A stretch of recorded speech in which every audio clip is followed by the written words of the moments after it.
I'm Keltie Maguire, and you're listening to the Kids Are Childfree Podcast. Hello, and welcome to the Kids Are Childfree Podcast. Today is our final episode of Season 4, and this is a solo episode. I'm going to, like last season, be bringing you some of my top takeaways from coaching sessions with both one-on-one as well as group coaching clients, some of the key themes, ideas, some of the different topics that we've been speaking about, with the line of thinking that if my clients inside my programs and the one-on-one coaching offerings I have, if they're struggling with these topics, there's a good chance that you are as well. So we're going to be delving into that. And I'm also going to be sharing and referring you to some of the episodes from this past season that connect well with the different topics we'll be tabling today. So we will be taking a 1-week break after this season wraps up, and then we will be back with brand new episodes starting May 7th. And you're going to want to buckle up because we are kicking off season 5, if you can believe that, with a fantastic conversation with a woman who is 90 years of age. She is child-free by choice. This conversation was just such a wonderful conversation for me to have, and I cannot wait to bring this to you. So again, get ready for that episode. We will be kicking off the new season on May 7th. All right, so as mentioned, I've got a few different topics we're going to be discussing today. And the first thing that has been coming up in some of my conversations, and what I've been noticing with clients, is that it is tough to allow yourself to want something that you secretly judge. Now, all of us, we have different beliefs and narratives around what it is to be and choose parenthood versus being a child-free person. And sometimes those beliefs are positive and sometimes they are negative. So as an example, a positive belief might be that motherhood is deeply fulfilling. Now, with beliefs, they are not necessarily true nor not true, but when we have, or I should say, or not true. I don't know about my grammar in that last sentence. I'm going to let it slide. We'll keep going. But in any case, if we believe something, that is going to inform how we feel about us also choosing that path. Because, for example, if we think that choosing the child-free life is inherently selfish, let's say, selfishness is a narrative that is often associated, or it's something that's often associated with being child-free. So if we think that being child-free means that we are selfish, it's going to be pretty hard to let ourselves choose that path. And the thing is, a lot of times these judgments we have, or these different beliefs or narratives, we're not even consciously aware of them. And I had a one-on-one client in one of my recent coaching sessions who realized that she harbored some pretty strong judgments about people who choose, and women in particular, who choose a child-free life. And as soon as she was able to identify that, and then in turn to work through and really question these ideas that she had, there was sort of like a loosening that occurred, if you will, within her that allowed her to see that, in her case, child-free living would be, and seems to be, that path that will be best suited for her. Now, of course, these things don't happen overnight, and it can be hard when we cast judgment on a particular path and when we believe something, really deeply believe it to be true. It can be tough to let go of that or to change or shift our beliefs. But even if we start by just questioning, like, is that true? Does that always have to be true? That can then in turn help us perhaps develop new ideas in terms of what we would like for ourselves. So I know in my group program, when we look at beliefs around motherhood, this idea of motherhood equals martyrdom, it's about giving everything up for your children, for your family, at the expense of your own identity, your own well-being. If we think that motherhood equals martyrdom, and by all means, I understand, like, culturally and in our society that is and has often been the case. But if we can just question, like, what if it's not martyrdom? What if it can look like something else? What if we can show up as a different kind of mother than perhaps what we saw modeled for us?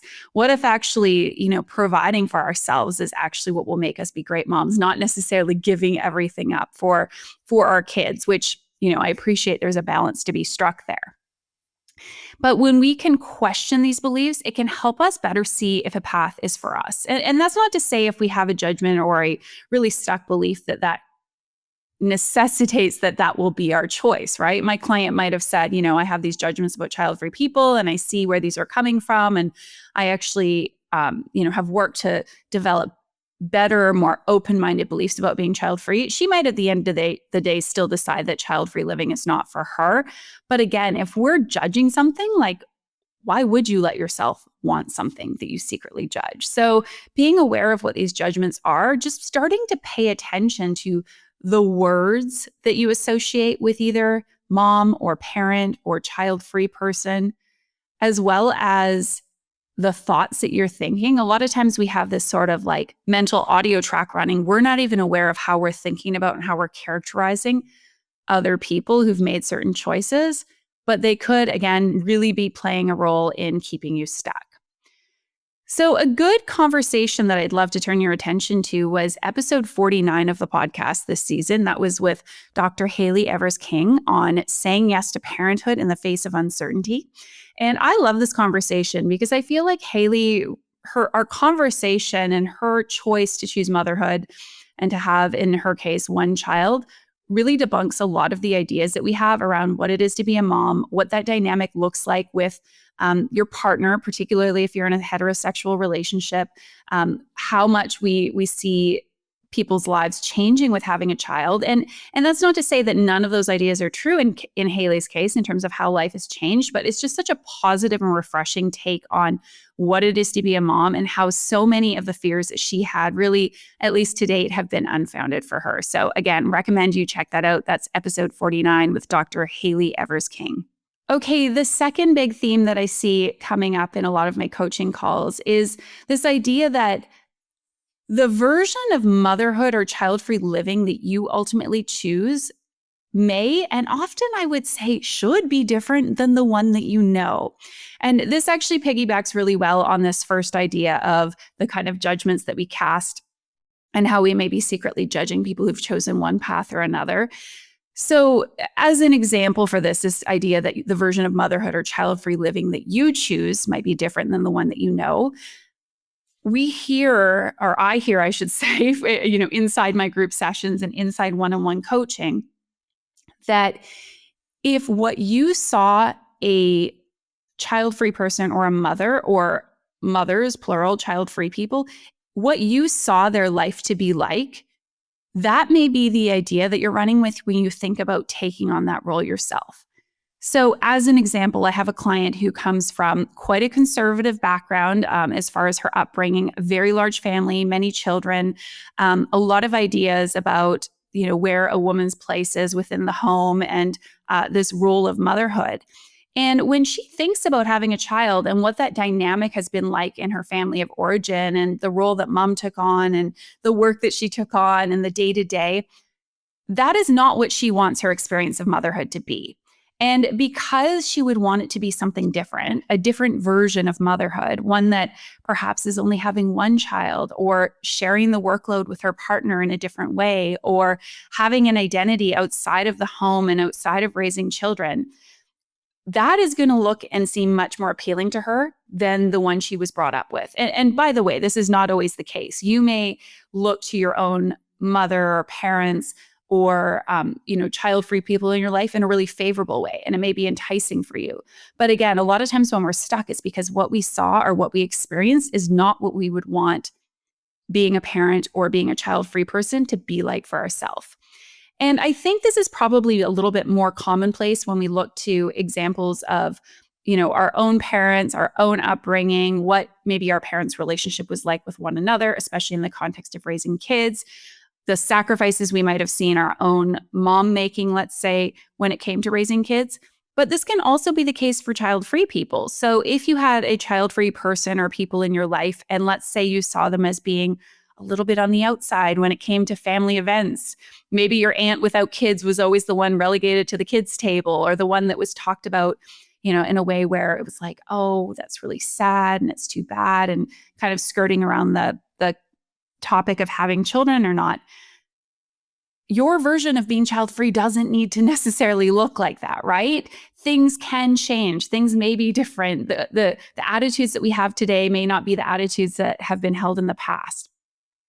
And so I would encourage you to think about again, this comes back to like point number one, beliefs and narratives and these secret judgments that we hold, if you will. Thinking about what you saw and experienced when it comes to parenthood or being a mom or a dad, both within your own family as well as maybe others that you knew, as well as what that relationship was like or what you saw with child-free people. And so when you start to understand what sort of examples you might be thinking about parenthood or being child-free sort of underneath of, I want you to then think about what sort of version of motherhood or parenthood or child-free living would you want to experience? I know for me, if I were to have had kids, it would have looked quite different than how it was for my mom. And it's not necessarily because my mom's way of being a mom was bad, but she was a stay-at-home mom with 3 kids. My parents' relationship was much more traditional than the way it is with my husband and the way I'd like it to be if we were to have had kids. So knowing that my quote version, if you will, my version of motherhood would look different, thinking about what that would be, how I would like it to sort of contrast with what I experienced can be a better way to set the stage to then make the decision. Because if when we think kids or child-free, we're just thinking about examples of either having kids or being child-free that aren't appealing to us, again, of course, we're going to be stuck. Of course, it's going to be difficult to align ourselves with what it is that we want because neither option or the options we're considering don't really seem that appealing. Okay, so a couple of episodes that I think are great that really speak well to this topic and this idea of different versions of motherhood and child-free living is, first of all, Brooke Froelich-Murray, who was our first episode of this season. That was episode 47, where we spoke about outdoor adventure with kids. Now, Brooke talked about her early resistance to motherhood and how she was brought up in a very conservative, I believe, Mormon religious family. She saw a lot of the people in her school having kids at a very young age, and she sort of thought like anything but that. But then as she got older and she really looked at her desires and her values and what was important to her, she ultimately did decide to become a mom. And the way she's raising her kids and the way she's approached having kids, as she shares, it's quite different than what she experienced or what her initial ideas about motherhood and raising kids were and are. And you'll hear in this episode about a version of motherhood that Brooke is living out that is really aligned with what's important to her, the kind of experiences that she loves. She's raising her kids with a lot of time spent outdoors, a lot of adventure. And as I share in the episode, if I were to have had kids, this is definitely the way that I would love to have done it.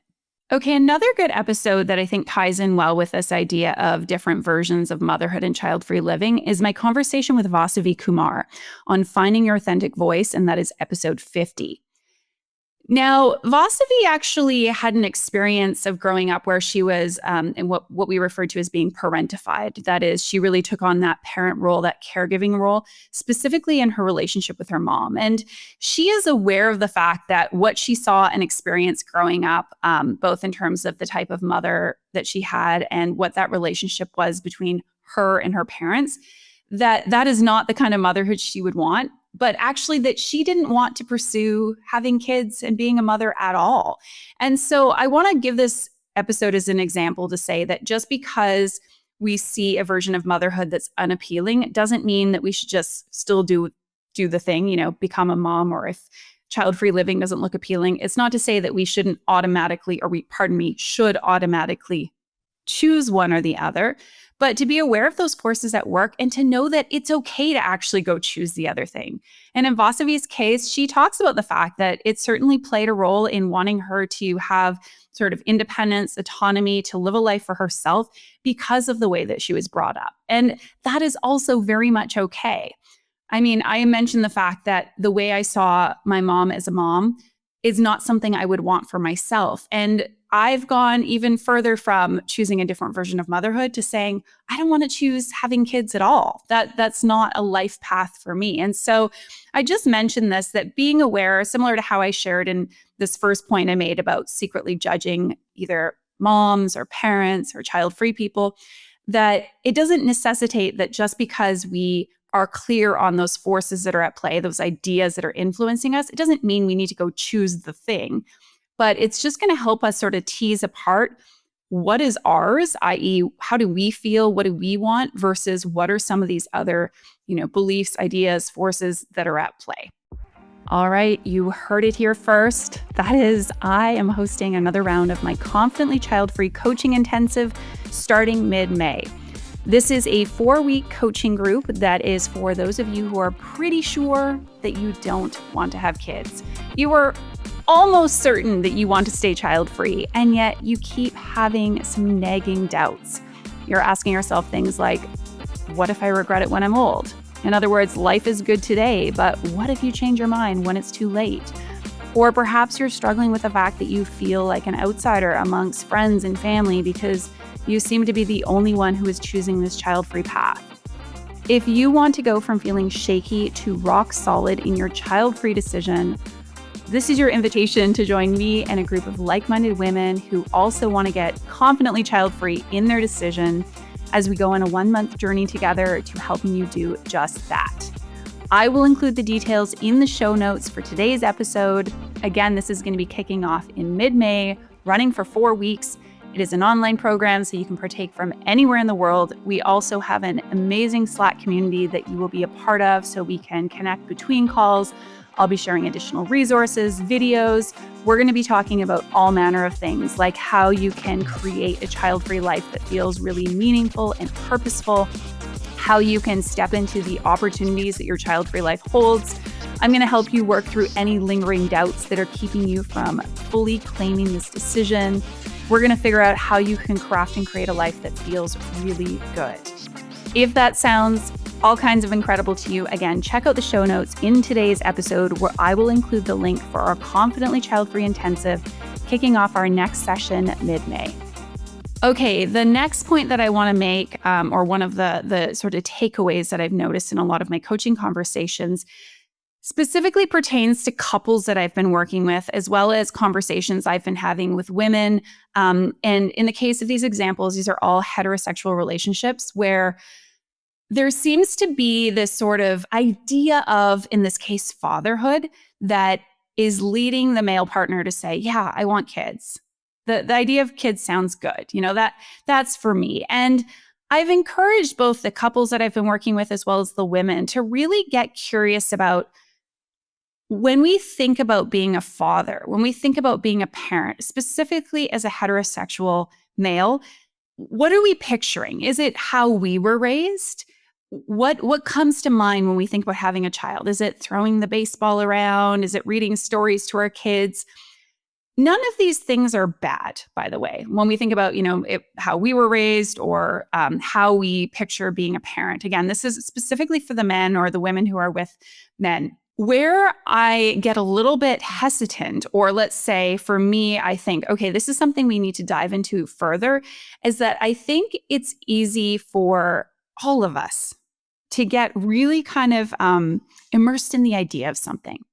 And historically, we've seen this a lot with women as well, right? The Instagram pictures of the Kodak moments of like first day of school photos or everyone gathered around the tree. We see these precious pregnancy announcement photos and the birth and the new baby. And that's not to say none of those things are real.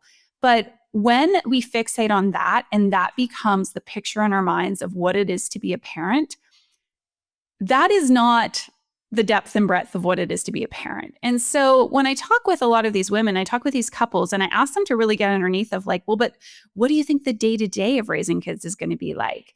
What do you see as your role as a father? Because let's face it, the way that men are showing up in partnerships and for their kids is generally, not entirely, but much more evolved, and I hope, than what a lot of us saw with our fathers. And so I think it's important just to really, like, again, within the context of your relationship and as an individual, and P.S., this doesn't just apply to men, but I tend to see this where women are like, oh, I'm ambivalent, I'm not sure, I'm stuck. And they say, not in all cases, but in some cases, oh, my husband, he says he likes the idea of having kids or he thinks it would be great. And what I say to them is like, find out, what does he picture? Does he want to be a dad like his dad? In what ways would he want to raise his kids differently? In which ways does he think his parents got it right? And in which ways did they get it wrong? And again, these are great questions for all of us to be asking. What role do they have in the family as dad versus you as mom? And the more detail that you can get and the more you can talk about this in detail as a couple, the better you're able to make a decision. And if you go into parenting, go in with like eyes wide open, if you will, or expectations set as best as we can ever do that. Of course, we don't really know what's going to lay on the other side of this parenting experience if we choose to go down that path. But talking about things in terms of, okay, you're the man, I'm the woman. Do you think I should stay home with the child? If so, for how long? To what extent? Would you take paternity leave? What happens if the daycare calls and our kid's sick and needs to come home? Like, being able to flesh through some of these things is both a great way, again, to sort of set expectations and make sure you're clear with one another in terms of what those roles are as parents. Again, this is for people who are in a heterosexual partnership. Of course, this can be the case also with same-sex couples. And if you're looking at pursuing solo parenting, also having conversations with other people in your life who would be part of your support network. But having these conversations is going to allow you to also get a little bit real about like, hey, if we're thinking about having a kid, it's not just like, oh, the idea of it, and it would be fun to sit down and do building blocks together, but actually we're looking at raising a human together. And so if somebody says, hey, that seems cool, or I like that, or I like the idea of it, what specifically excites them about it? And really to get granular and detailed in terms of what their hopes, expectations, and desires around this decision are. So a great episode for you to tune in on this topic of sort of being obsessed, if you will, with the idea of something is my conversation with Florence Lodarsky on pursuing parenthood when you're still on the fence. And that was episode 54. And Florence is very forthcoming about the fact that for her, pursuing parenthood, and as you hear in the conversation, she and her husband agreed to do a certain number of IVF cycles. They met later in life. They decided to directly or immediately pursue IVF. That in spite of doing that, there was still, and she says this is more of something in hindsight she recognizes as opposed to when she was really in the midst of doing IVF, but that she still wasn't fully sold on this idea of having kids. There was still some ambivalence there. And this is a great conversation because for her, a lot of it was about completing this picture of what it is to be a woman, of having a partner, of having the career, of having a child or children. And the further down this path she went, and through the discussions with her and her husband, they actually realized that they could find a lot of fulfillment and value in living a child-free life, which is ultimately the path that they went down. So again, I like this conversation because I just really appreciate how honest and forthcoming Florence is about just how sort of immersed she was in these ideas of having a child and how so many of us, herself included, didn't really question the narrative that like, well, that's just what you do. Of course, you're going to go and have kids. And how much sort of external pressure she had from people, whether it was on the career front, perhaps family to a lesser degree. I can't remember the specifics of the entire specifics of the conversation right now. But Florence does share just how much these ideas of like, this is that next logical step in life were really pervasive for her and how she ultimately, decided to step away from them. All right. Next, another theme or takeaway was that, and this is something that I see with all my clients, no matter which way they're leaning, when we look at the fears that are coming up, when we look at the insecurities we have, when we look at what's keeping us stuck on this kids or child-free decision, whatever shit you've got going on, so to speak, right? Whatever your deal is, whatever your issues are. And I say this playfully, we all, of course, have insecurities. We've all got baggage from our past. We've all got something, right? Something that triggers us, something that bothers us, something that scares us. We're human. This is very normal. So this is not a criticism. But whatever those things are in your life, they are probably being exacerbated to the nth degree by this decision. So as an example, I've shared on the podcast before that I struggle with anxiety. I struggle with the uncertainty of this world, as frankly, I think a lot of us do. And coming up against this decision to have or not have kids, deciding to have kids is a very uncertain and scary and anxiety-provoking thing for most of us, right? Whether or not we acknowledge that, there's a huge amount of uncertainty. And so considering that path, that of course is going to essentially sort of like pour acid, if you will, on the wound or that sore that is my anxiety and the real struggle I have with uncertainty. To think, though, that by choosing the child-free path, I've been able to avoid that, of course not. There's uncertainties I've had to grapple with and that have come up and will continue to come up around my child-free choice. Who's going to be there later in life? How am I going to ensure that I am cared for? What happens if I lose my partner and I'm alone in this world? All these different worries. That is not just about the kids or child-free decision. That is about the other stuff that I have going on that I really see as like sort of a life lesson I need to learn, if you will. This is something that I need to work through, and that it shows up in these big life decisions we make, like the kids or child-free choice. But A, it's not going to go away just by avoiding this decision. And B, just because we make this decision does not mean that those, again, triggers, challenges, issues, whatever you want to call it, won't disappear.